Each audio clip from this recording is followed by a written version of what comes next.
I hope you'll give this video a thumbs up. Thank you for stopping by Luxuriously Poor, and I hope you find today's video helpful.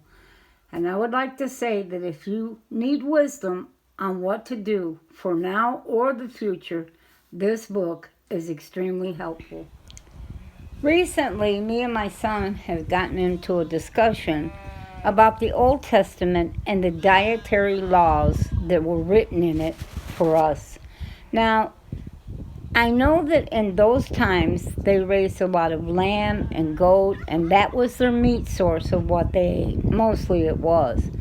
But it also was used for sacrifice for their sins. And my son does not think that, dietary laws in the Old Testament are for us at all. Well, in the New Testament, one of the apostles, because they were pushed really hard to try to give some kind of rules or regulations to what they call the Gentiles, insisted that they put rules and regulations on Gentiles. Now, the only thing they said when it comes to food was not to eat strangled meat, but they didn't repeat none of the dietary laws that were in the Old Testament.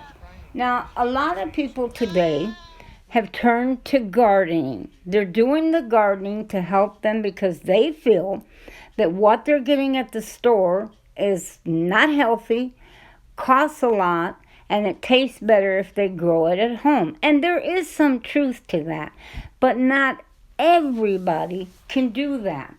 And I think that if you go back to Leviticus and you really read, you will get a good idea of what is considered really good, healthy foods. Because you got to remember, back then, there was no emergency rooms. There was no emergency doctors who did emergency surgeries on your body or healed cancer or any other thing, because God gave us a list of foods that would keep us healthy.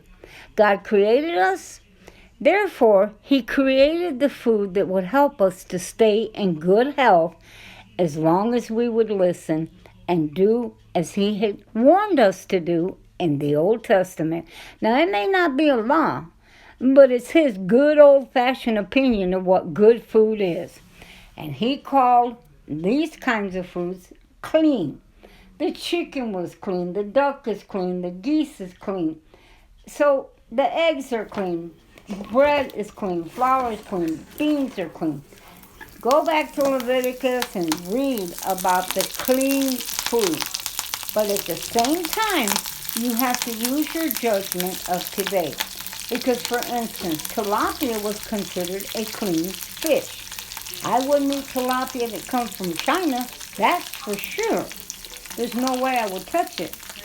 But I might from another nation. I usually will eat cod. Cod is considered a clean fish. And I try really hard to stick to the clean dietary rules of what God gave mankind in the beginning. Because He loved us enough. He really did. To give us foods that would heal our body, nourish us, and take care of us so that we would not be so sickly and need a doctor every time we turned around. Now, this is baby arugula with these eggs. Arugula is good, clean food, and this is something I eat every day. Eggs, some bread, some sort of greens, sometimes some beans.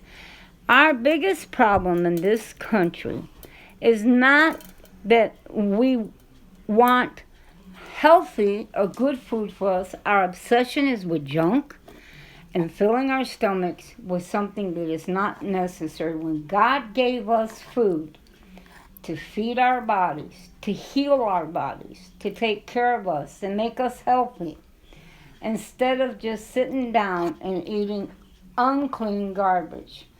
And it's getting worse and worse. More and more things are getting really bad for us. So clean, healthy, and knowing what God has to say is very helpful.